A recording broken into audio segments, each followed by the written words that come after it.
I will try today, talking about Kendell's work, not to repeat what I wrote in the catalogue essay, actually. So I tried to approach the work in a very different way than what I actually wrote in the essay. So I'm going to leave many things in the shadows, but try to see it from a different angle, in a way. And try to maybe, as this kind of discussions is also an encounter, in a way, a kind of rendezvous between the artist and the curator or writer, I'm going to try to talk about what actually links me to Kendell, in a way. What links my own writings to his work. So, of course, it's going to be slightly different than a critical survey of the work. And I wanted to start with a very specific material, which is the words of the artist. So I picked up a few statements that Kendell Geers did in the last 10 years, which are going to be a kind of red line guiding me through the work. And I wanted to start with actually the very beginning, which is the decision made by Kendell Geers to change the date of his birth, actually to 68. I don't know exactly when he was born, doesn't matter. He declares to be born in May 68. And that has an importance. It's a very strong sign, and it's much more meaningful than we can think about at first sight. And I'm going to quote him it's a discussion I did with him actually on Nicolas Bourriaud almost 10 years ago now. I asked him why he changed his birth date, and he answered me, in changing the date of the most fundamental event in my life, I think that I was really trying to articulate a sense that we are more than the sum of our days, that the events outside of our control often influence and change us, perhaps more radically than familial ties do. I was trying to locate my origins within a particular psychological, political, philosophical and aesthetic space that have nothing to do with my biological parents or cultural heredity. And I think that's a very, end of quote, I think that's a very strong decision. And I was very impressed actually by the way Kendell Geers never escapes from the logics of his work. And this decision is part of its logics. That's what I'm going to try to talk about. And in a way, I just realized that this notion of origins might be a kind of hidden pattern in all my books, actually, and all the exhibitions I've been doing. In relational aesthetics, for instance, that Okui mentioned, I was trying, in a way, if you want to rephrase it, to show that the origins of the meaning of an artwork might not be only in the artist's intentions. You know, it's also any artwork creates a sphere of interaction, a possibility of reaction for the beholder, for the viewer, for the participant, whatever you call him or her. It's this possibility of interfering with the meaning of any artwork that is very well described in the lecture that Marcel Duchamp did in 1957, if I remember well, in Houston, called The Creative Process, where he was mentioning this zone of art, this very specific part of an artwork, which has to be refined by the beholder. It's the idea of participation, it's the interaction, the level of it being on the meaning of the work. It's a kind of competition, according to Duchamp. And so, the origins of the meaning, the origins of the artwork is not only in the actual object, whatever it is, that you see or get involved with. It's also, you have to bring something into it. In the next book I wrote, Post-Production, it's even more obvious that this question of origins has to do with the aesthetic frame of our time. I was trying to show that the borders between producers and consumers of culture are totally blurred today, and the emblem, the most significant figure, the most significant character in this evolution, being the DJ, for example, who's working with already produced objects. And this metaphor, going quite far today in the artistic production. Artists are really more and more working out of already existing elements. There's no blank page anymore. You always get into an already existing process. Where's the origins? There are no origins if there's no beginning and no end. In a way, that's exactly the definition that the French philosopher Louis Althusser, the distinction he made between the idealist philosopher and the materialist philosopher. He was saying that the idealist philosopher, let's say Hegel might be a good example, by the way, knows where the train comes from and where the train goes to. And the materialist philosopher is like a cowboy in any Western movie that you all saw, in a kind of desert. There's nothing around him, and he catches a train that comes from you don't know where from, which goes you don't know where to, and what's left? Then get into the train and talk with your neighbors. That's the materialist philosopher, according to Althusser, and I think that's a very brilliant definition of it. Excuse me. And my last book also is, in a way, obsessed with this idea of origins, to contest its reality, in a way.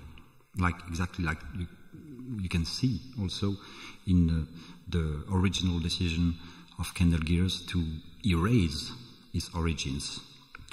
And you can see it also in the piece, which is the first piece when you get into the exhibition. Also, what's the name of it?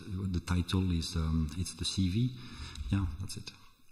The usual borders, which are birth date and the death of the artist, or the last year, the event of the year just going on, are totally blown up, and this CV, this biography, starts centuries ago. What does it mean? That's, well, in the same space. It's the desert, the train comes from a place and goes to another one. I don't know exactly where it goes to. And the traditional boundaries of what a human life is are totally blurred in this piece. So I was saying in the last book I wrote, Radicant, there's still this obsession with origins. Radicant meaning it's a word that does exist, even in German, I think, actually, which it qualifies an organism that grows its own roots while advancing, like ivy or strawberries, as opposed to radical. Radical meaning belonging to the roots, and that's a totally different sphere, of course.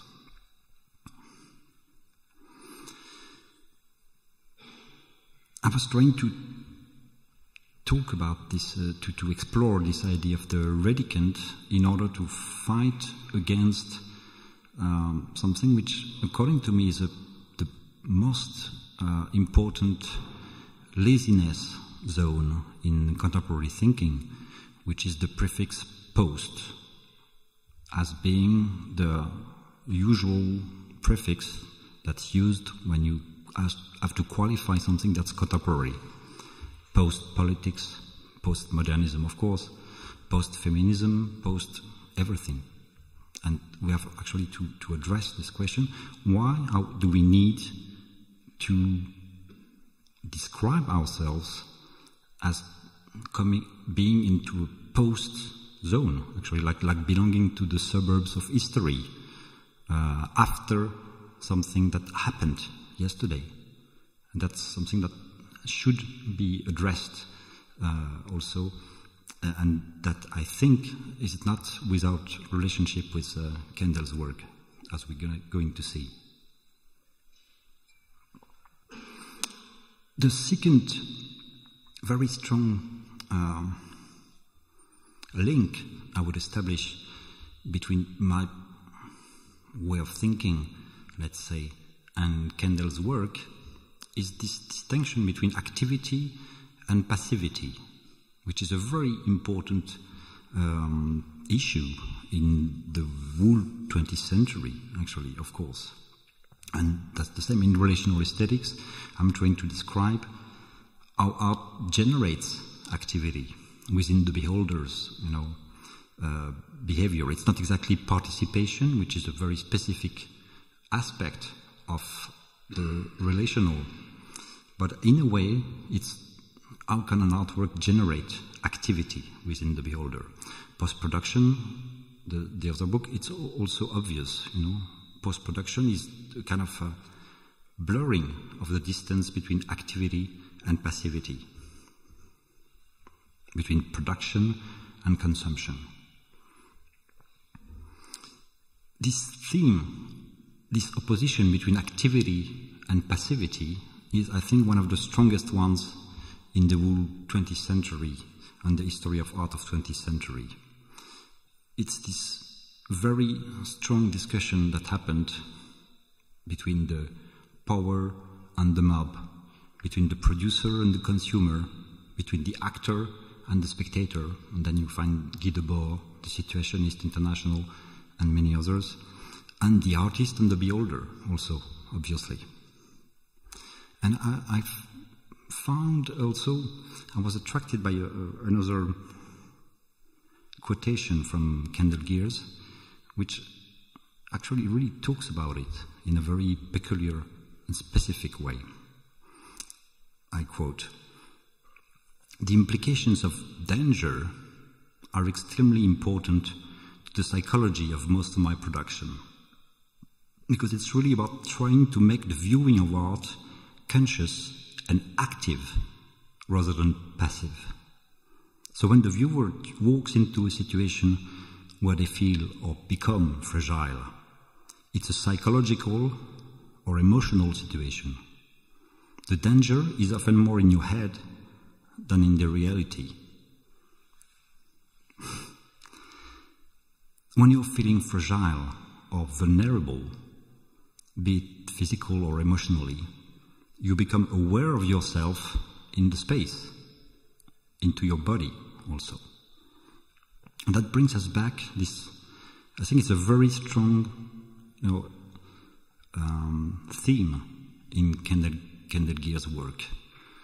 You cannot feel purely passive in the exhibition that you saw here. It's absolutely impossible. There is always a tension, a situation that brings you into situations of oppression or that make you resist to something. But you cannot, it's absolutely impossible to feel, to pass through the exhibition like if it was casual. That's the least we can say. May 68, the birth of Kendell Geers, is described as by the philosopher Jean-Claude Milner as a very specific moment in political history of the 20th century, as the moment of maximum activity. And by maximum activity, he means that there are no longer differences during the events of May 68 between the people in power and the other ones. Everybody was active. Active meaning that one could actually feel in a very concrete way that it was possible to change the reality around. There was no passivity in front of the surroundings, in front of the environment, in front of the context. Any gesture was actually transforming the reality that was produced literally by the situation of May 68. Passivity, May 68 again, it's precisely accepting the origins as a ready-made notion, which is passivity, pure passivity. You are supposed to be born in a place, but it's random in a way. At a certain moment, but it's also something that you could have been born 1 year, 2 years later, 1 year earlier. Who can say? Nobody.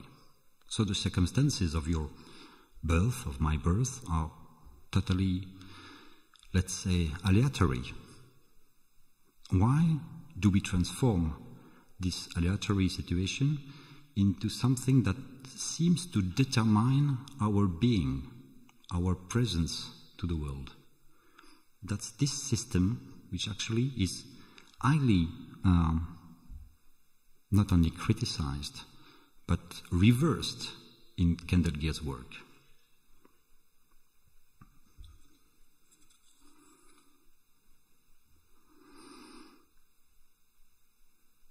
Postmodernism, and I will quote the book written by Antonio Negri and Michael Hart about the multitude.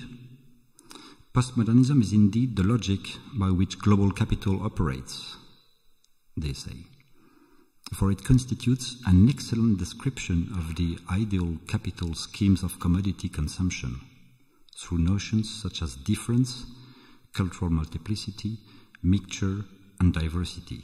End of quote. Postmodern theories, they go on to say, can be understood as the counterparts of religious fundamentalisms, the former attracting, according to them, the winners of globalization, and the latter attracting its losers again. This theory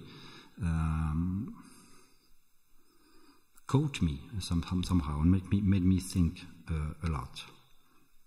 As if the postmodern era, which is for me, as you understood, over, but which was the last 30 years, let's say, this postmodern history or postmodern moment where we're living is characterized on its best side by the synchronization of the different histories, actually, the end of the concentration of the symbolic power by the West. And I think that the most important phenomenon in the last 30 years is this synchronization of histories. The fact that one needs now to think about the point of view of the inhabitants of Java, the same way and exactly, with the same attention than the point of view of the Dutch colons that arrived in Java in the 17th century. What also specific to postmodernism is the fact that we have lost this idea that history was driven by a specific force or a specific idea, which was really important throughout the whole 20th century and since the 19th century. The subject of history for many people, and especially for the Marxist philosophy, was the proletariat, the working class. It was the main agent of transformation of the world. And it was a social group, which was an international social group, which was this agent, this subject of history. It was then a political subject. And this political subject, I think, is highly present in Kendell Geers' work in many ways. I think his work is certainly, maybe with Mike Kelly's work, which is also very much concerned by it, a kind of apology and rehabilitation of the working class. It's an apology of the proletariat as a subject, in a way. Look at the iconography of Kendell Geers' exhibition here. You will see a lot of references to emergency situations first. Police or ambulance sirens, barbed wires, security device, weapons, police gear in general, control systems. It constitutes the core of his work. And then on the side, I would say, but very present, are what I call the proletarian signs. I dwell on it much more on the catalogue essay, as related to the idea of building a kind of gnosis of proletariat. But here let's stay at the level of iconography. Proletarian signs, I mean objects assimilated to the working class, the imagery of working class, seen from outside or inside, which is important.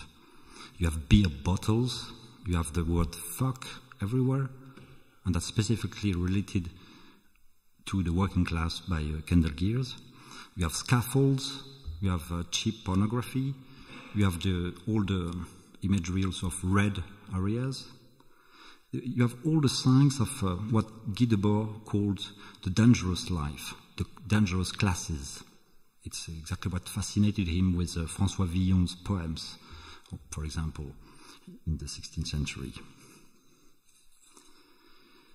But the proletariat is not anymore assimilated to a driving force in history. They are supposed to have become consumers, which is the difference between active and passive again. Geers' work is centered on this transformation, I think. It's really centered on the proletarian voice emerging from the debris of the consumption society, in a way. It shows the proletarian subject as a possible driving force caught within the net of ideology. And here I have to go back also to another element in Louis Althusser's philosophy, which is the really consistent work he did on the definition of ideology in the 1960s and 70s. And the most efficient, I would say, and brief also, definition that Althusser wrote about ideology is the following one. He says that ideology is a representation of the imaginary relationship of individuals, of any one of us, to their real conditions of existence. So it's a mediation, always. Ideology is a mediation. It's what glues us together, in a way, in our actual social position, and that's the way we accept it, actually. Ideology is a huge, massive production. This massive production is fixing and, let's say, distributing the roles of any one of us. And Althusser develops it a bit further, saying that the function of ideology is to ensure the link between people throughout their forms of existence. It is, again, the relation of the individuals to their tasks set by the social structure. Ideology, according to Althusser, and I think that's very much very relevant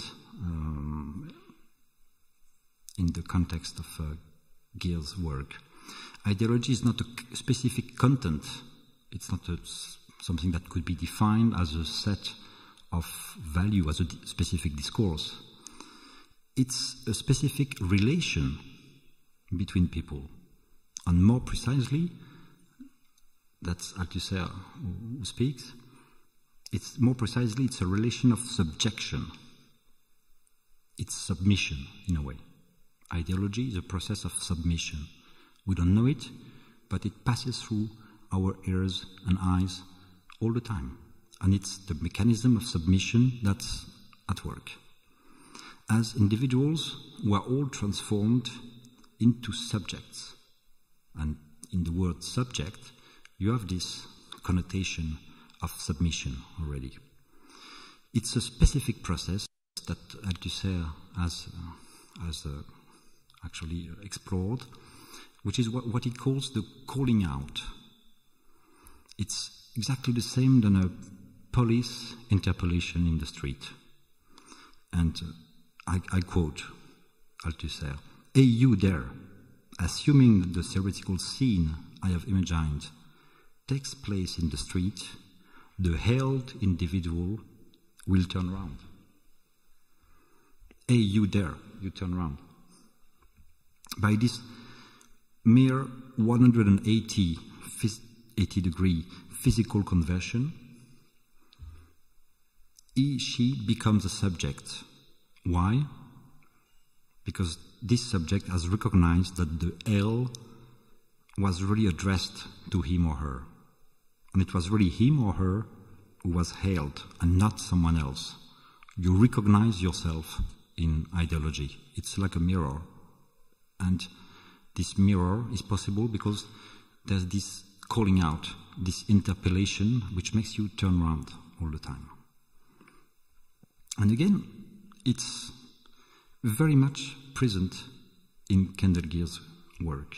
And I will quote him again, a longer quotation, but I think it's very important and crucial for the understanding of the work.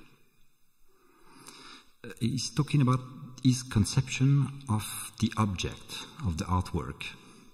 And he says that it's, I quote, "an embodiment of an ideological structure. Whether it's a broken bottle or a security sign or a border fence, the object is the material manifestation of an ideological system. And especially when somebody is prepared to exhibit it and someone else is prepared to buy it, even more if the work is in truth some kind of garbage. A broken bottle whose use value has been depleted and then sold as art is the ultimate embodiment of the social system that secreted this object. In a way, it's about where language and value systems become physical. I think of objects and the ways they fit or don't fit into the social world, but are then hijacked into the art system, a system that is itself the most pure embodiment of excess capital." End of quote. And here you can feel actually the importance of this notion of ideology, even in the conception of the artwork. It wouldn't be possible to think about Geers' work without taking into account this physical presence of ideology. So, if, according to Louis Althusser, the subject is constituted by what could be called an ideological hailing, an ideological calling out, the policeman in the street calling you, it means that the subject is constituted from the outside, actually. You're not a subject yourself. What's the origins of yourself as a subject? It's not you per se, it's the context you're living in. Ideology, in a way, is the factory of the subject. An individual, writes Althusser, is always already a subject, even before he or she is born. What does Kendell Geers try to do by escaping from his, what he calls his biological parents or cultural heredity? That's exactly this, escaping from the ideology of the place and time he was born in.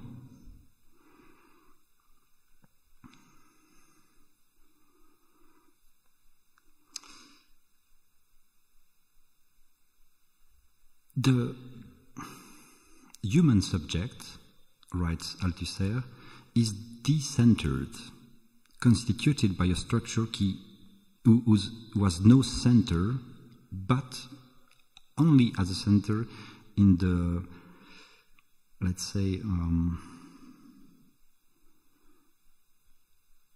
the incomplete knowledge of the ego. The subject is constituted by the ideological formations where it recognizes itself. In other words, the relation of any individual with society exactly duplicates the relation he or she has with his or her ego. The ideology, as the unconscious, inevitably decenters the individual, who cannot consider to be in control.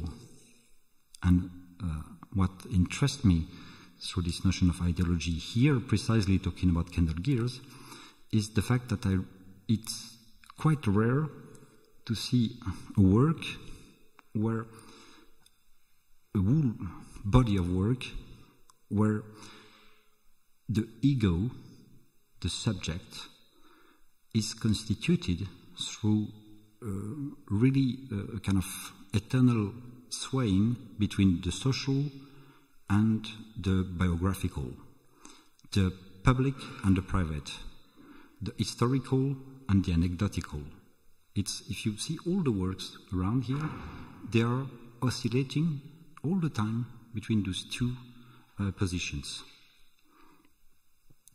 describing us an individual, the artist, Kendell Geers, as a subject which is then submitted to something. And the whole work is actually talking about the way out of this submission. How can we escape it? How can we face it? How can we describe alienation? That's, I think, the content of the work. Going a bit further about this idea and this analogy between the ideology and the unconscious of the individual, there's another interesting theory by Althusser, who's talking about energy in a way. What's our energy?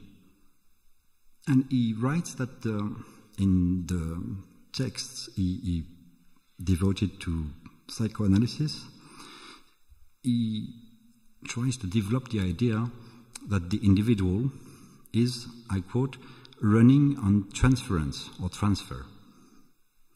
According to him, that's our main energy supply, actually. We are working, we are fueled by transfer all the time.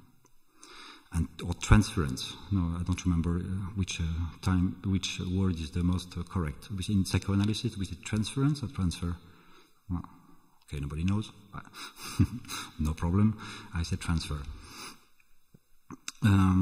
What is a transfer in a psychoanalytical act? It's a shift of emotions, especially the emotions experienced during our childhood. It's a shift of emotions from one person or from one object also to another, especially the transfer of feelings about the parent, for example, to the analyst. We transfer our emotions towards him or her. And Althusser, goes a bit further in this theory by expanding it in a way. He says He writes, Proposition 1. History is running on class struggle, as a motor runs on gas. Proposition 2. The individual runs on transference in his or her relations with other individuals. And here we find something which is the core of the Marxist theory, actually, which is the concept of the trans-individual. You know that in Marx theory, there is no essence of humanity. There's not a concept that would sum up what manhood, humanity is. There's nothing else, according to Marx, than relations materialized in institutions, objects, or forms. But anyway, there's nothing else existing than the relations we have one to another.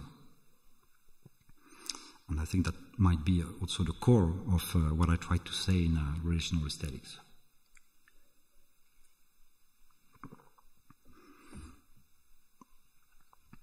I think art has a very important part to play in this struggle between the idealist and materialist position, between this within this field of where activity and passivity are struggling. Art, in a way, is an activity which stands for maintaining activity within the process of reification, the transformation of everything into things and products, which is actually the inevitable process that was implemented by capitalism. The idea that everything has to become a product. That's what Lukács coined as the process of reification. And how does it function? How can art, be useful in this field? I would say that first of all, by maintaining something which might sound bizarre, but I think it's really important, maintaining the idea of precariousness in our lives. I try to explain myself and develop this idea. Every society, whatever it is constituted by a kind of a pile of scenarios. Actually, you have an economic scenario, you have social scenarios, you have family scenarios. Now, every society and the world we live in is constituted by these intertwined scenarios that are actually active in as ideological motors in our everyday life. The task of art might be to rephrase those scenarios, to re-edit the world we're living in, to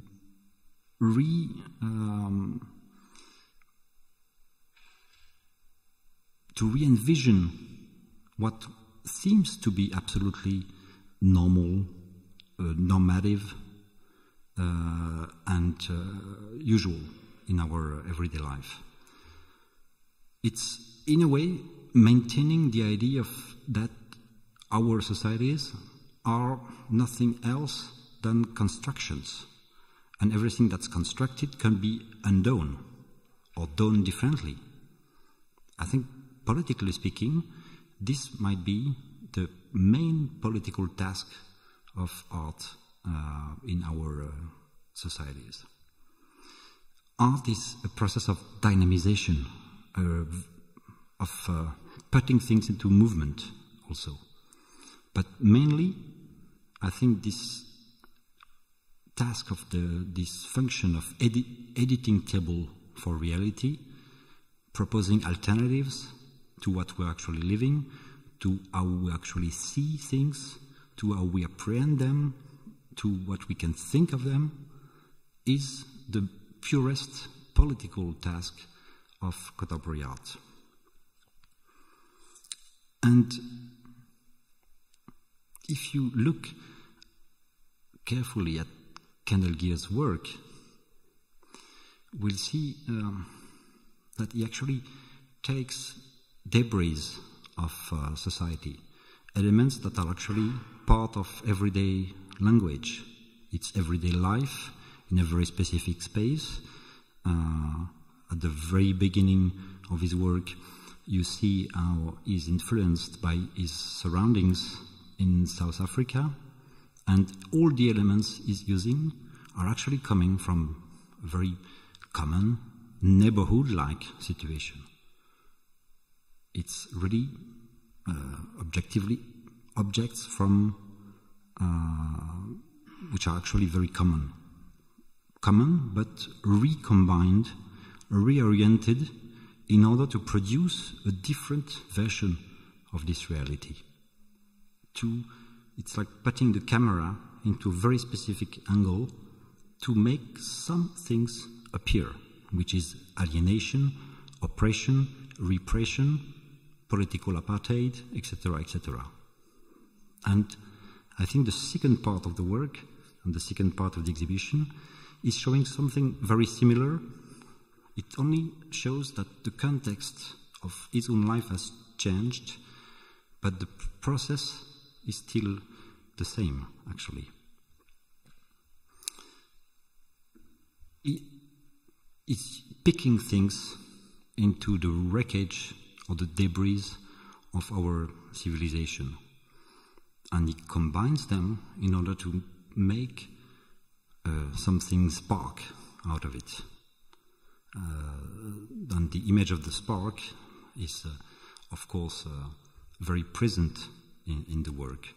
It even was the main theme of an exhibition he did in Paris at the Palais de Tokyo I think it was in 2004, if I remember well. It was a huge, it was a quite big space, actually, maybe 400 square meters, 500 square meters, all completely dark, closed by a huge curtain, a black velvet curtain, no light inside except one at the very end of the room. And you had to cross this dark space, being into the obscurity for at least 1 minute before approaching this little tiny object, put into under a glass roof, which actually was a match, and there was absolutely nothing else in the exhibition. It's, in a way, a good example of this philosophical principle known as the Occam's razor. It's the idea that you can produce maximum energy with the smallest, the tiniest thing. It's the concentration of energy into one small point. And I think that this principle totally governs and drives the recent works of Kendell Geers. This idea to find, this will to find the smallest, the most uninteresting, apparently, object, like a bottle cap, or like some beer can, whatever it can be, and try to get energy out of it.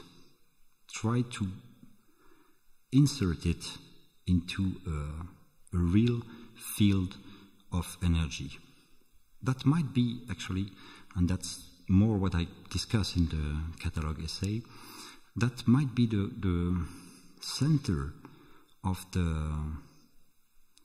more esoterical side of Kendell Geers' work that introduced many years ago by saying something, and he never really talks about it in such a developed way, but there's a quotation I wanted to make, which is, I would say, he says, I would say that one of the things that is the most ominously absent from contemporary art is the lack of any spirituality or any belief system beyond the material and physical.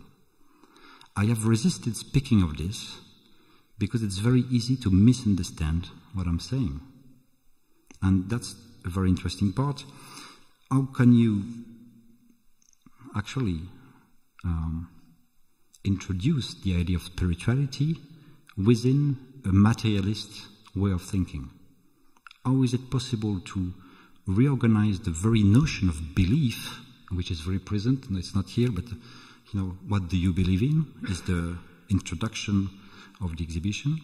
How can you reorganize the notion of belief excluding the idea of God, excluding the possibility of a real space, of an outer world, in other words? And I think that's another crucial aspect of Kendell Geers' work, is this desperate search for spirituality beyond belief, and belief beyond the existence of an actual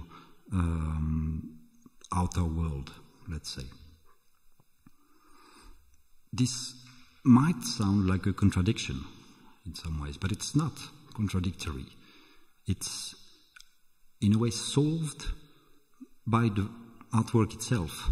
This spark, which is actually visible in most of the works that is showing here, it's actually introducing this idea. It's introducing this possibility of a metaphysics without backworld, a metaphysics which is flat in a way, which is reduced to our conditions of existence, and which allows no hope for another life, for example. And that's certainly one of the most peculiar and singular aspects of Geers' work. But this would, I try to develop a bit more in the catalogue essay, and I don't want to repeat myself too much. But that's where the notion of gnosis appears, actually. And I will leave you on those exact words, because they actually are marking the limits between the two Kendell Geers, in a way, between the two speculations that is displaying in his work. Thank you very much.